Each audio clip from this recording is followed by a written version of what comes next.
lihat apa hasilnya OTT itu.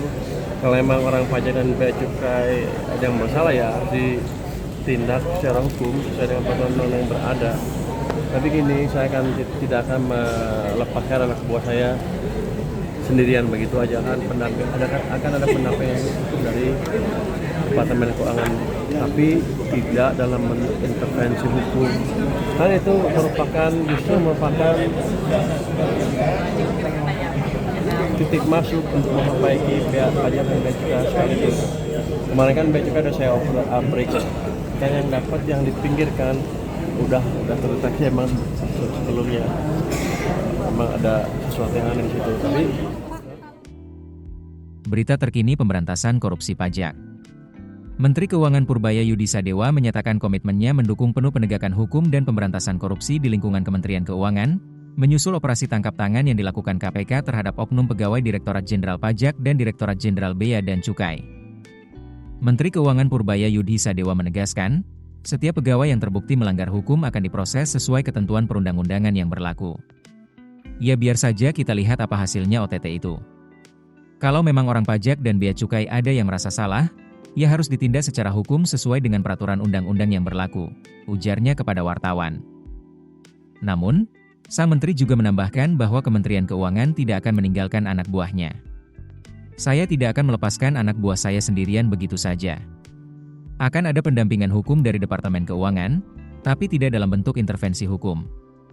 Kita temani saja sampai prosesnya selesai, tegas Purbaya. Berkenaan dengan pihak-pihak yang diamankan dalam OTT, Purbaya mengaku belum memperoleh informasi detail karena seharian penuh ia berada dalam rapat bersama Komisi 11 DPR RI. Saya nggak tahu, Anda yang lebih tahu. Saya di dalam rapat seharian. Katanya ada yang 3 di sini, ada yang 8 di Lampung, katanya. Pada hari yang sama, KPK mengonfirmasi telah melakukan OTT di Banjarmasin, menargetkan pegawai Direktorat Jenderal Pajak. Wakil Ketua KPK, Fitroh Roh Cahyanto, menyatakan operasi tersebut masih dalam tahap penyelidikan intensif, sehingga belum mengungkap identitas tersangka, barang bukti, maupun jenis tindak pidana yang terdeteksi. Selain Banjarmasin, beredar pula kabar bahwa KPK juga melakukan OTT di kantor pusat Direktorat Jenderal Bea dan Cukai di Jakarta. Fitroh mengonfirmasi kebenaran operasi di Jakarta, namun tanpa merinci lokasi atau pihak yang terjaring. KPK menegaskan bahwa OTT di Kalimantan Selatan terkait dugaan praktik korupsi dalam pengurusan restitusi pajak di KPP Banjarmasin. Detail konstruksi perkara, identitas tersangka, dan nilai transaksi yang diduga masih dirahasiakan, menunggu hasil pemeriksaan awal.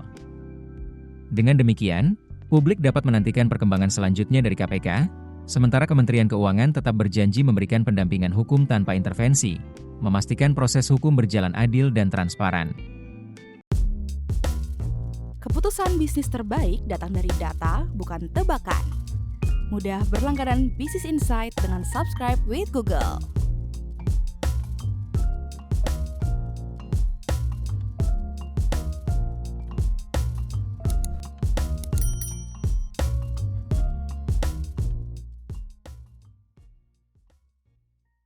Download aplikasi Kontan sekarang di App Store atau Play Store.